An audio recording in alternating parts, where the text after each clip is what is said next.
আজ তোমাদের সাথে শেয়ার করবো মায়ের হাতে চিকেনের ছোলার ডাল।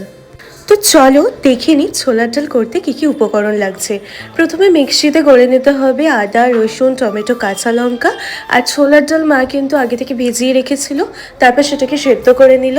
তারপর একটু কড়াইতে তেল গরম করে সেখানে দিয়ে দিতে হবে শুকনো লঙ্কা, তেজপাতা, গোটা গরম মশলা আর একটু পেঁয়াজ কুচি।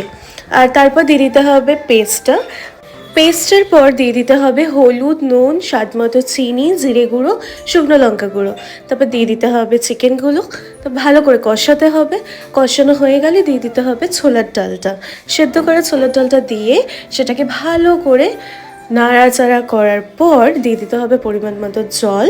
ওপর থেকে দিয়ে দিতে হবে কাঁচা লঙ্কা, গরম মশলা গুঁড়ো আর সাথে একটু ধনেপাতা।